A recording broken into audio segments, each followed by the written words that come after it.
Good evening, everyone. And I want to add one thing before we start.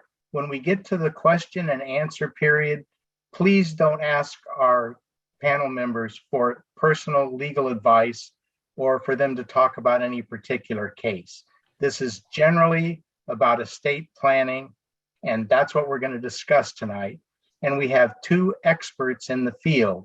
We have Nancy Oehler from the firm of Klein, Dean, Italian, Goldner, and Thomas McIntosh from LeBeau Thielen.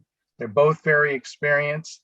And I'm going to start by asking Nancy, could you tell us about your education and experience that got you to where you are in your career today? I will try to make this brief, but I started at the bottom of the legal profession as a legal secretary about 47 years ago. I worked my way up to legal secretary, paralegal. In fact, I was graduated from the paralegal program out at Cal State. I never really intended to become a lawyer, but when I was 40 years old, I looked around and thought, is this what I want to do the rest of my life? And decided that it wasn't, that I felt I could meet the challenge of being a lawyer. So I began my studies at Cal Pacific School of Law and graduated in 1995.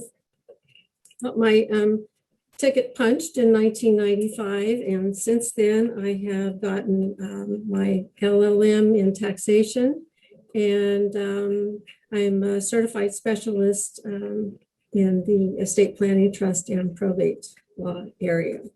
And it's been a fabulous career. Thank you. Tom, you want to tell us about your education and experience that got you to where you are in your career? Sure. I went to undergraduate school, Washington State University, and then I commenced, after that, I went to University of San Diego Law School. And after graduating, I practiced in the Bay Area for 2 or 3 years. And I knew a couple people that were in Bakersfield, Dennis Thielen and Bernie LeBeau, and they thought, hey, this is a great place to practice. You can be a bigger fish in a smaller pond. And they said it was right on the coast with temperate climate. So when I get down here, it's a little different. But anyway, I became licensed in 1977, and we were at Fort Petrini, another law firm in town, for a while, and then we started our own firm here in 1985. And so I am the we have other estate planners in the office. Bernie LeBeau and Tom Kerr, they both have LLMs in tax, and I do a lot of I do all the probate work, and I also do a lot of estate planning and trust administration work as well. So it's one thing about this profession, and I'm sure that Nancy will agree, that it's never boring. I mean, every case that comes in is different, and you meet some really good people, and then you meet some other kind of people too that are a little bit different. But it's very rewarding, and I'm sure that Nancy would agree with that. Absolutely. Yeah. So that's my short version of my experience in education. Nancy, what kinds of documents are involved in an estate plan? Typically, we prepare a living trust, what we call pour-over wills, powers of attorney for healthcare and asset management. For husbands and wives, we oftentimes will prepare a community property agreement. We do conservator nominations. Let's see, we prepare a lot of property deeds for property title transfers to a trust. And if minor children are involved, we'll prepare guardian nominations. And those are the basic documents. The trust is In most cases, the most important document, but in many cases, the powers of attorney for asset management are every bit as important. The trust will allow avoiding probate on death most of the time, depending on whether the clients follow our instructions or not and properly fund the trust. But otherwise, the powers of attorney for asset management, and I think Tom will agree, and I'll give you an example. Many people, husbands and wives, or just single people, have retirement accounts. And what people don't understand is that they're, even though they have named someone as their beneficiary, no one has access to those monies in the event the principal becomes incapacitated without going to court and establishing a formal legal conservatorship if there's no power of attorney for asset management. So those are the basics. And Tom, can you tell us, are estate plans cast in stone once they've been drafted?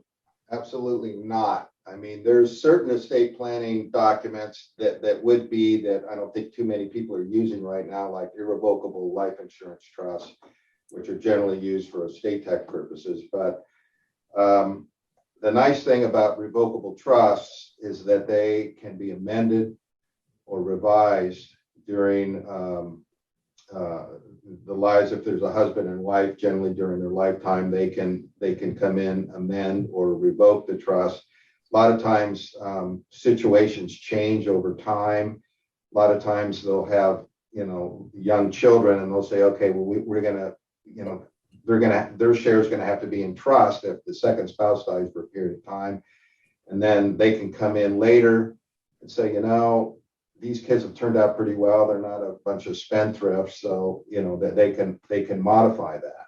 And oftentimes too, and I'm sure Nancy's seen this, is that trusts are set up a lot of times for estate tax savings, but with the estate tax limits now, they're so high that a lot of that you don't need as much formality. You can do what they call a continuation trust, and sometimes there's the tax laws sort of drive if you need to make amendments or changes to the trust that don't have to do with the individuals, but to deal with issues dealing with estate and income taxation. A lot of times I've seen, and I'm sure Nancy has too, where they'll have one of their kids act up, and unfortunately in today's world, there could be drug or alcohol problems that with one or more of the children. And so what they do, and I've seen, is, well, they'll say, listen, we're going to have this child share not given to them outright, but it's going to be in a trust for someone else to manage it, because they're afraid that a child may take the money and squander it all. And so I've seen that a few times. I'm sure Nancy has too. But for most intents and purposes, these trusts can always be modified or changed. Now, one instance where they can is if you have a husband and wife trust, and they call like the AB trust, where this is oftentimes done for estate planning, where if the first spouse dies, then they set up two trusts, and one, the spouse's trust that passed away is irrevocable. You can't change that, but the surviving spouse's trust can be. And one instance where a non-tax event could occur is a lot of times that they'll have blended families, where one or both of the parents come in and they have kids from prior marriages. And so if they don't have an irrevocable portion when the one spouse dies, then the surviving spouse can amend it and give it all to her kids. And the first spouse to die kids are saying, hey, what about my share? But that's sort of a non-tax event where you could set up, when the first spouse dies, an irrevocable portion of the trust. And that does happen where, blended family situation where one spouse dies and they have the ability to amend the trust completely, and they will cut out the children of the spouse who died first. And that's unfortunate, but that's the plan they selected when they were given the option. And I'm sure Tom gives clients that option as well. And he's right. Since the estate tax exemption has gotten so large, it's currently $10 million adjusted for inflation. So per person is $11.7 million. And so a husband and wife can pass, almost $23 million of assets to their heirs without estate tax. And over the last few years, we've been revising a lot of those AB type and ABC type trusts to just what Tom calls continuation trust. I call it just a simple probate avoidance trust, because we don't need the complexity in order to save estate taxes. You can now have just a simple trust and still be able to use both spouses' exemptions at first and second death, which was not available until, I think, 2012. I think that's when the portability laws came into effect. And so the type of trust is very important. And as I say, we've been using the probate avoidance trust more often lately, but right now there are discussions in Congress about rolling those numbers back to what they would be in 2026 and what they were before this change in the tax law about 4 years ago. So it's always, things are always in flux. Planning right now is for clients who have what we call taxable estates. Planning right now is very, very difficult because we don't know what Congress is going to do. And we're just hanging by hanging by the skin of our teeth, I guess, just waiting till some decisions are made, and then we will be able to better advise our clients with what they should be doing. Well, Nancy, do you often have situations where you set up an estate plan based on the facts as they exist at the time, and then years later the facts have so changed that you've either overplanned or underplanned for the estate? And that has happened a lot. And I've seen situations where trusts were done even before I became a lawyer, and the clients would come in and want to review.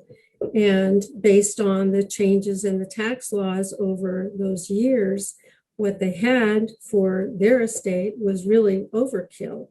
I've seen many trusts where clients only had, $2 or $3 million of assets, not a blended family, and but they had a very complex living trust that required a split of the assets when the first spouse died. And so the first thing you do, when you see something like that, is suggest that it be simplified. And on the other hand, you can have clients who had very little wealth at the time they set up their trust. They did it because they had young children, and now they have accumulated substantial wealth, and maybe we do need that tax planning, or there's now a blended family. And so as circumstances change, the documents oftentimes need to change as well. And it is important for clients to take a look at what they've got every 3 to 5 years, because I'm sure Tom has had this experience too. And it usually happens where someone brings me a trust that someone else has prepared, many years ago. And of course, you always start the conversation with, well, here's what you have now. And then from there, you talk about how you want to change it. And inevitably, when you start talking about here's what you have now, their reaction is, well, that's not what we wanted. That's not what we told that lawyer. That's not what we wanted at all. So, it's I don't know if that's ever happened to any of my clients where I've prepared the trust, but I've seen it plenty of times where they've come to me with trust drafted by other lawyers. And Tom, have you had that same experience? Absolutely. A lot of times I would see estate plans done, and when I find out what the current assets are, I feel like saying, are these guys were paid by the word? Because you could cut it way down. And and part of it too is the increase in the federal estate tax credit. But I don't really see too many clients that say, can you make this more complicated? What they want is something that they can get their hands around, that it's not like a million pages. Now, what we do with like trustee powers and everything, we try to put in everything but the kitchen sink, just so that if there's some unique issue that comes up, they're not having to go to court to get a specific court order to allow the trustee to do something. And that way we do add a lot, because our goal is so they don't have to go to court, on some issue that may result in the trust administration down the road. So, and just to add on to that, a lot of times when the estate plan is done, clients are in a particular financial circumstance, and as time goes on, the circumstances change. They may acquire more assets. They may start a business, and so I agree with Tom. We throw everything but the kitchen sink into those trustee powers, because when we're creating this trust, we really don't know what the clients are going to do with their assets or what they're going to acquire in the future. And you don't want to have them coming back and amending a revocable trust if you could have just put it in to begin with. And then, of course, if the trust has become irrevocable, then you do have to go to court to make that change. And while that's not the end of the world, it is expensive and it is very time consuming, because hearings are not scheduled quickly. You may file a petition. You may file a petition with the court that may not be heard for 8 months. In the meantime, you need this power now. Nancy, you said that clients should review their estate plan every 3 to 5 years. Do you have to go back through your files and see if tax changes or other things require you to contact your clients to advise them to review their plans? Well, whether or not you have an obligation to advise your client of any changes in the tax laws is driven by your legal services agreement with that particular client. We do not accept that responsibility. In fact, our communications with our clients specifically say, you need to be aware of the changes in the tax laws and you need to contact us. Having said that, we do keep a database of our estate planning clients, and we differentiate between the clients who have just a simple probate avoidance trust and the clients who have a tax planning type of trust, so that if there are significant changes in the tax laws, we can send them a letter. And we have done that on at least a couple of occasions when there have been significant changes in the tax laws that affected a lot of people. Mm-hmm. And Tom, did you have that same experience? Yes. We again, I'm privileged to have 2 LLMs attorneys here in the office too, and that generally for really large estates, if there's some dramatic changes in the tax laws, is that my experience that we will forward letters out and say, listen, you may want to revisit this based on some major changes. Now I know what is going to happen. Perhaps I wish I had a crystal ball like Nancy, as far as what the Congress is going to do. You had no crystal ball. Yeah, well, I told the clients if I had a crystal ball, I'd be at the track, at the tables in Las Vegas. But there may be some significant changes, in the federal estate tax credit area, depending on what happens, and that can impact a few people, more than just a few, and so. Mm-hmm. That's something where the clients, if they don't, aren't aware of it, then, they should be and come in, because we can't, we can't send out a letter for everything, for every tax law change, but, if we have an idea in the office as to what estates planning we've done that have significant, people with significant assets. Mhm. Mhm. Nancy, what is involved in the administration of a trust? Well, when the trust becomes irrevocable, that's for the primary time that you're going to be dealing with the administration issues. And, I had to laugh the other day. I had a client, I did estate planning for this gentleman's client or parents, and he lives in Chicago. He's going to be the trustee when his parents both pass away. And he asked me, can I send him some sort of a checklist of all the things he's going to have to do as the trustee. And we've had checklists in our office when we represent trustees. We go down the line and we make sure that we're sending out the notices that the trust is irrevocable, notifying not Social Security, but the IRS, the Franchise Tax Board. I mean, there's a whole litany of things that have to occur when a trust becomes irrevocable. The most important of which is sending out that initial notice and providing a copy of the trust to any named beneficiary and any heir at law. And sometimes those are not the same people. And we also provide them with a copy of the trust because they're entitled to that as well. And then the final thing that notice does is tell them that they have 120 days within which to contest the terms of the trust. And if they don't do that, then the terms of the trust are written in stone. And so anyway, this gentleman, I thought, well, it's probably not a bad idea to have this checklist for clients. And so we created it's about a page and 3/4 of all of the things that a trustee needs to do in connection with the administration of a trust. And the very first thing on that list is the notices down the list a ways, but the very first thing on the list is consult a lawyer who has experience in trust and estate administration issues. I have seen so many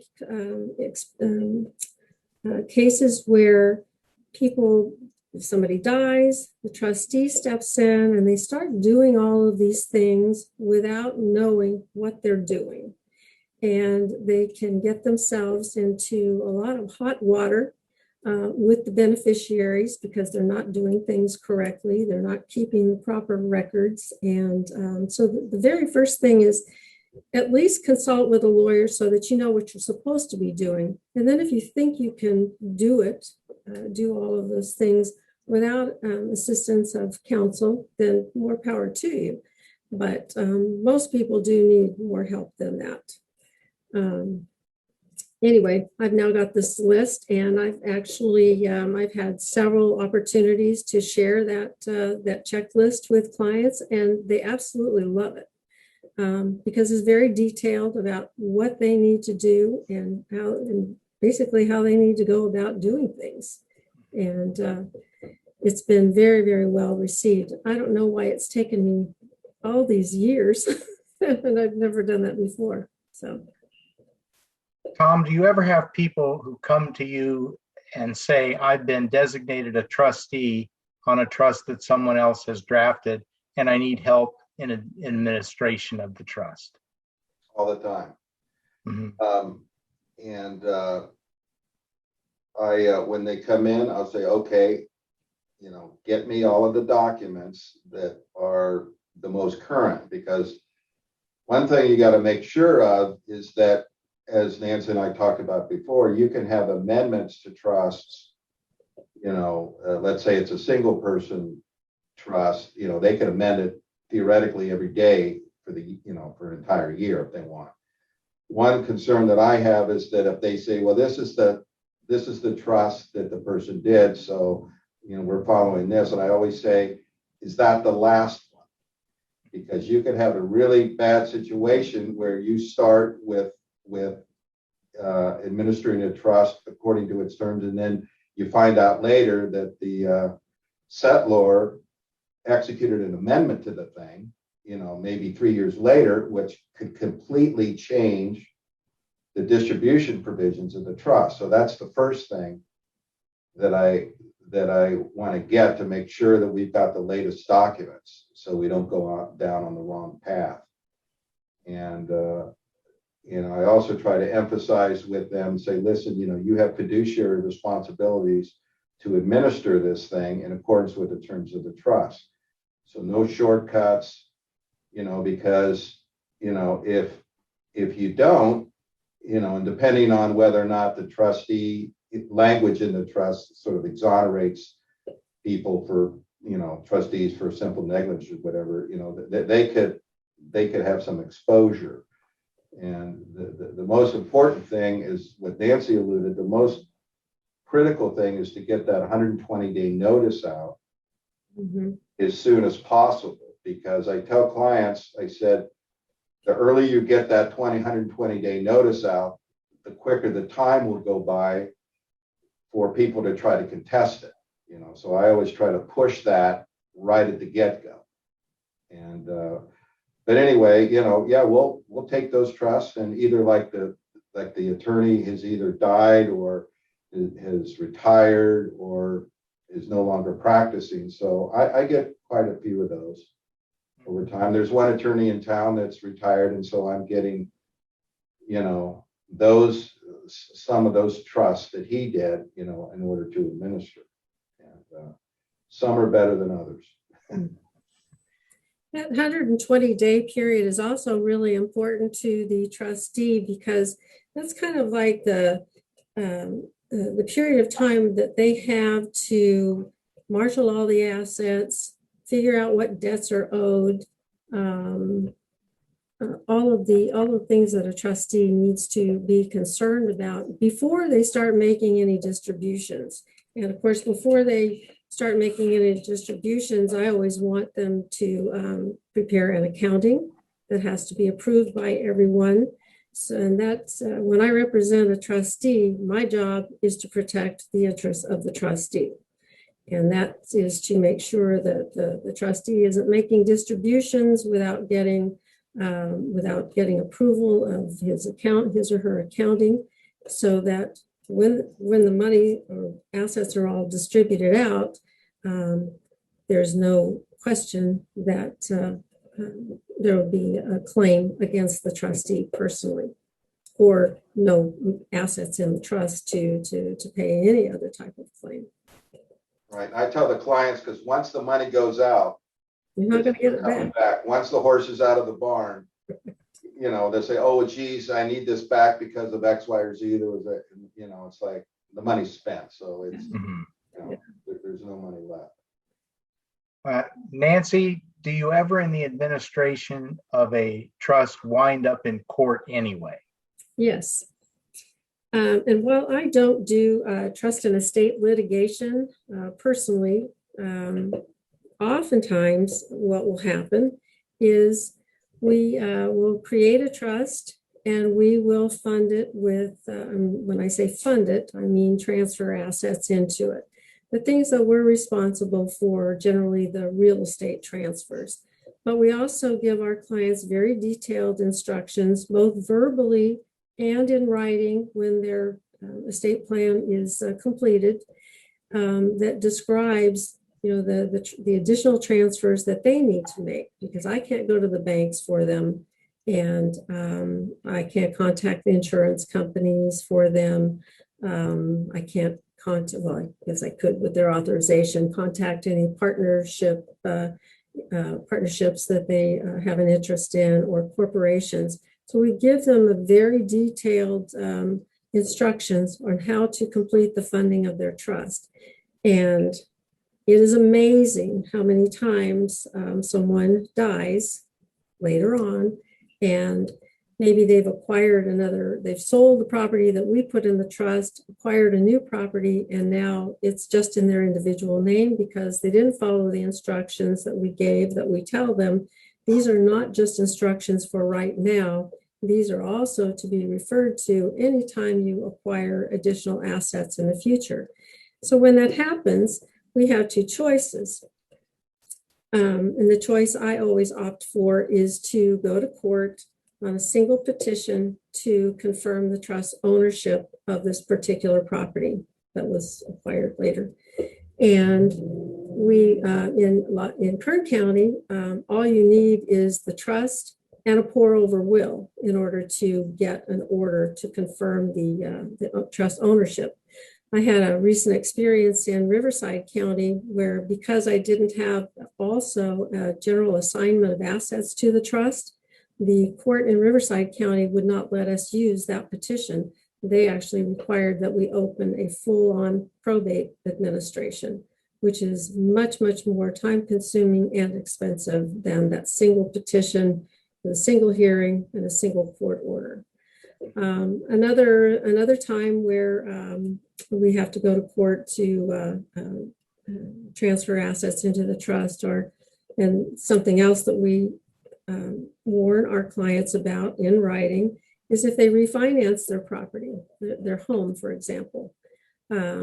We tell them, the lender may require that you take the title out of your trust, put it back in your individual name, and you have to remember to put it back in your trust. And we can help with that, or you can have the lender or the title company help with that. And frequently, title comes out, doesn't go back in. In fact, I'm meeting with some people tomorrow morning that's exactly what happened with their dad. We'd put all his real estate in the trust, but he'd refinanced one of the properties, and now it's in his individual name. So now we're going to have to get a court order. And the unfortunate part is that getting that court order is at least as expensive as setting up the estate plan to begin with. Do you agree, Tom? Absolutely. I have that refinance issue happens all the time. Mm-hmm. I had it twice this week. I think what clients don't get, some of them don't get, they think it's just you set up the trust and hey, we're good. You're done. And it's a two-step process. And I tell them, I had a case about 6 years ago where these people came in, they had the most exquisite trust I've ever seen. They never put one thing in it. And I said, that's a big, expensive shell, and we had to probate everything. And the refinancing thing is happens a lot. And, and I like to just bring up another point on these pour over wills. That's very, very important to have that. I've got a case now where that an attorney prepared the trust but didn't do a pour over will. And when you don't have a pour over will, the person dies intestate, and then the intestate heirs, in this case, are completely different than the beneficiaries in the trust. So that's not a good thing, And so what we're going to try to do is to do what Nancy is talking about. A lot of times I call it a Hagestead petition, is say they really wanted to do this, but I don't have a pour over will. I don't have a general assignment. All I have is an exhibit to the trust. So that should be enough. Yeah, hopefully that's enough. We won't know, but again, that's one of the common problems that I think Nancy and I both have, is that they go, okay, well, we signed it, and then they ignore. We have a detailed letter too. You got to do this when you acquire property this way. Stocks, we tell them how to take title. Half of them don't do it. But you can lead a horse to water, but at some point, I try to emphasize that, when we give them our estate planning binder. I said, if you don't read anything else, read this funding memo. Right. So that's always an ongoing problem. Well, I become the wicked witch of the West when I give documents to clients. It's usually in an envelope with the binder inside and some additional information. And I tell them, the next time I see this, it better look like you've done something with these things. I don't want you to just bring this package back to me totally unopened. Yeah. It doesn't work. Nancy, you're obviously trying to avoid probate. What's the difference in administration of probate? An administration of a probate requires that you with or without a will, you've got to petition the court. One of the things people think that just because they're designated as an executor of someone's will, that they have automatic authority when the person dies. But you have to take that will, you've got to lodge it with the court, you've got to file a petition to request that the court appoint you as the executor. A probate administration in Kern County takes at least a year. We used to be able to slam dunk them, within about 8 months, but that has not been the case for a long time. In fact, it's probably closer to a year and a half. But there is an initial hearing for the appointment of the executor, and then there's a statutory 4-month period of time within which creditors that you send notices to, if you know about them, reasonably know about them, that 4 months within which they can file a claim in the estate. And then once that 4-month statutory period ends, then you can file a petition to begin to close the estate. The attorney's fees in a probate administration are statutory, which means they are set by the state of California, and there's a different percentages. It probably ends up being about a total of 4%. But if you've got a large estate, that can be a very significant attorney fee.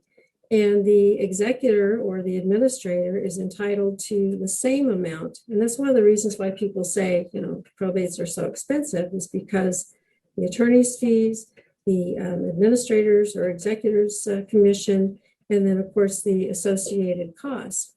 As attorneys, there are certain services that we perform that are automatically part of that statutory fee. However, we're also allowed to charge hourly for extraordinary services like sales of property, tax issues, landlord-tenant issues, litigation. And so that statutory fee, when you add it to the extraordinary fees that we're entitled to charge, can be really a lot of money. And so in order to avoid all of that, or at least attempt to avoid all of that, you create a trust.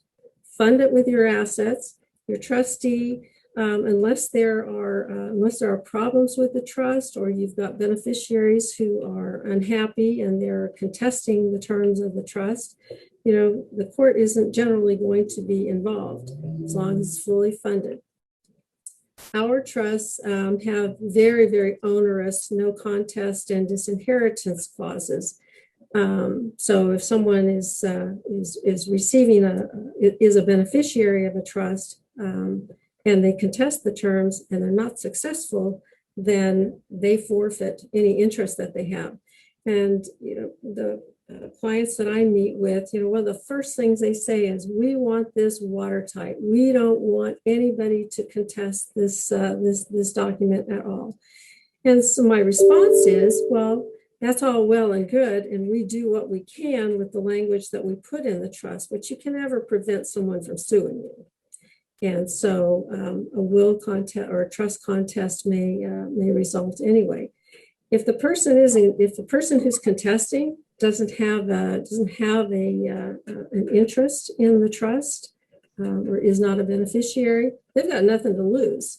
And oftentimes we'll see nuisance suits where they'll just file the claim and then expect to be paid off. I've told my client, and then that's a decision that the trustee needs to make, whether or not to pay this person to get rid of them or pay for the astronomical litigation costs. I do have one of those senior moments having to do with the fees. On smaller estates, you don't have to work for the statutory fee, but and you can charge hourly to probate an estate, but you cannot be paid from estate assets. So if some family member wants to foot the bill, they can pay to have you probate the estate and get it done. And I don't know about you, Tom, but we really don't handle small estates because we'll lose our shirts, because you have to do the same amount of work for a small estate as you do for a very large estate. And there may be some additional work that you do for a large estate, but there's just basic work that has to be done, and it's all time consuming. And even if you've got a paralegal doing most all of the work, subject to review, it still is expensive. Right. If I could amplify on that, there's a saying that I have with some of the smaller estates that I'll take. Sometimes I feel bad for the people. Those estates, I always tell them, you have Cadillac problems with a Yugo car, and it sometimes my head blows off because of all of the things that occur.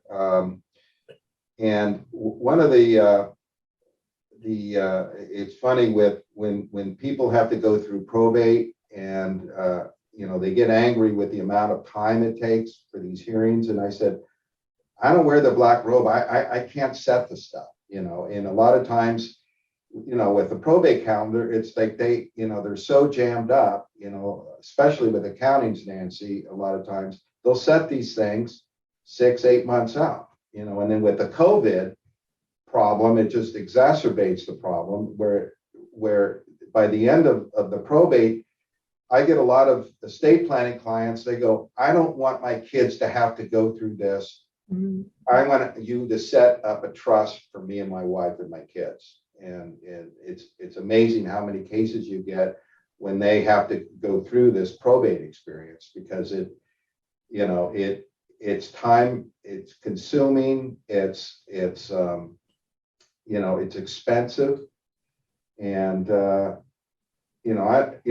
tell clients, like today, I have one that said, I just want a will. I do about 2 simple wills a year for estate planning, because I say, you really, it's pay us now or pay us later type thing. And some people say, well, I'll be dead, so I don't care, but then, you're throwing that on your beneficiaries, to slog through it. But anyway, that's what we try to tell them. It's so much easier to do this, and if it's done correctly, you don't have problems, then you're never in court. Mm-hmm. And Nancy, what kind of circumstances really send up flags for you to do a lot of complex tax planning? I provide my clients with a data sheet that I ask them to complete as best they can. And a lot of times they will just, instead of completing a lot of the information, they'll bring in copies of bank statements or evidence of ownerships in limited partnerships or corporations or LLCs. And so we have a discussion about what's the value, what do you think is the net value of your estate? And, if they say something like, $3 to $5 million, then I don't get too excited. We can easily do just a simple trust for that. If they say they've got an estate, worth more than $25 million, then we're going to pay attention to the tax planning aspects of that plan. And the living trust is basically the basic plan. And beyond that, as Tom mentioned earlier, clients will do irrevocable life insurance trusts if they are property rich and cash poor, and they may want to, and they're insurable. They may want to invest in a life insurance policy that we would put into an irrevocable trust that keeps that money out of their taxable estate and ensures that there's money to pay the tax when they die, so long as they make all those premium payments. Those life insurance trusts, I remember one of my partners, one time we were sitting in a meeting and he said, "Oh, that's no problem. We'll just put you in a life insurance trust." And I'm thinking, you have no clue what is involved in creating a life insurance trust and all of the particular notices that have to be sent out, all of the restrictions on who can control these assets, etc. So life insurance trusts are one. Sales to defective grantor trusts, which we're getting really more technical now, and whether or not those are still going to be viable after these proposed changes in the tax laws, we have no idea. Gifts to family members. There's a big push right now because of the exemption amount is so high. People are trying to take advantage of that $11.7 million per person exemption to make gifts right now during their lifetimes to their children, so that those assets are out of their taxable estate when they die. And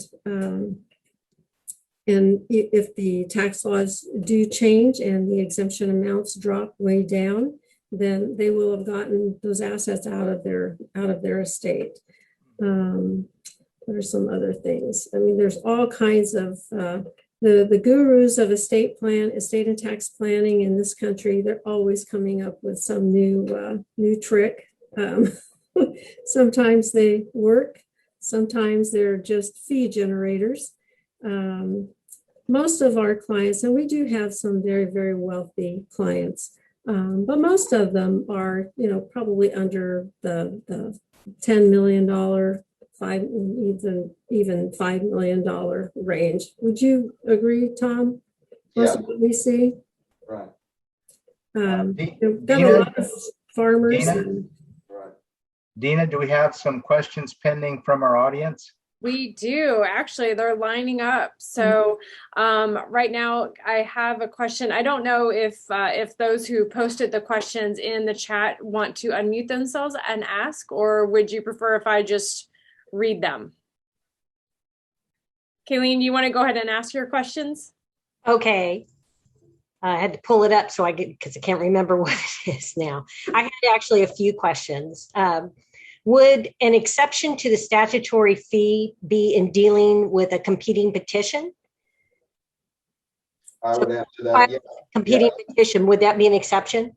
Yes. Right. It would be if you had to, if you were successful in defeating that competing petition, then, most certainly. But, part of the problem is where it gets into a gray area, if you opposed it, but you weren't successful, there's an issue if you would be paid or not, because they'll say, well, you didn't win this thing, and your client is not the administrator or the executor of the estate, it's this person. You sort of have to look to your client and say, hey, you wanted me to do this, we did the best we could, unfortunately we weren't successful. But if you are successful in getting it then, or defeating it or whatever, then I would certainly, that would be a element of extraordinary fees, in my view.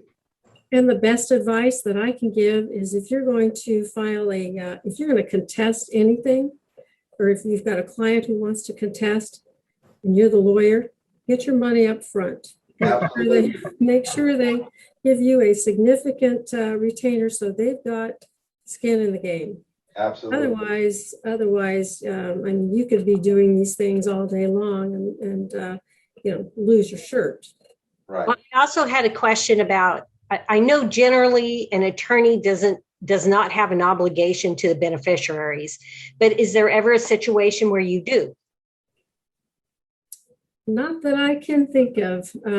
Your responsibility is to the fiduciary, and as long as you're properly advising the fiduciary, you have no obligation to the beneficiaries. You don't have to talk to them. You don't communicate with them, and you make it very clear to them who it is you represent. And if they have issues, you invite them to contact their own counsel.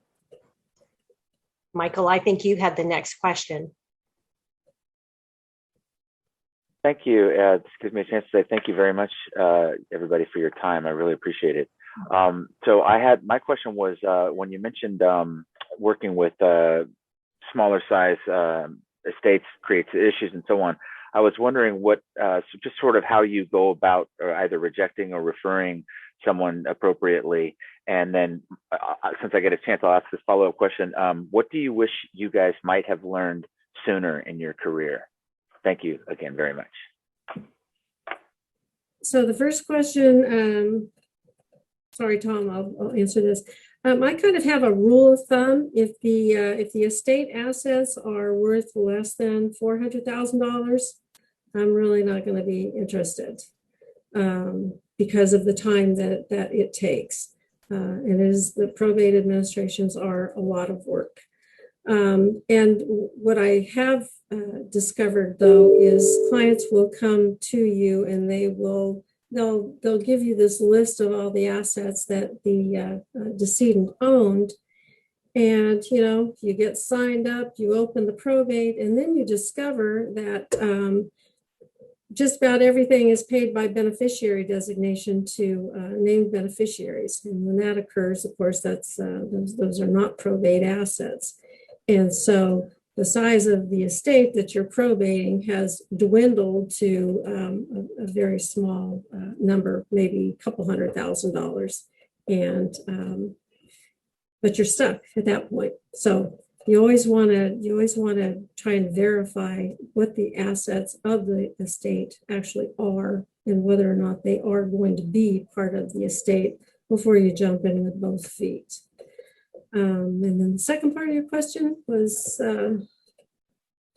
That was two parts. What do you wish you might have learned sooner, if you could have?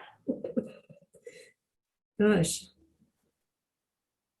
that's an interesting question. I really don't know because I've been in this practice area for so many years. Just one thing has built on another. And I don't know that, I think everybody moves at a different pace as they learn the practice area, depending on the amount of work that they've got and the variety that they've got. I can't really think of any, well, I can tell you this. So the reason that I went to school to get my LLM in taxation is because I've been doing estate planning for a lot of years. And I recognized that, really to be effective across the board, I needed to understand a lot more about the tax issues. And so I would have focused more on the tax aspects of the practice earlier than I did, but certainly happy that I did. How about you, Tom?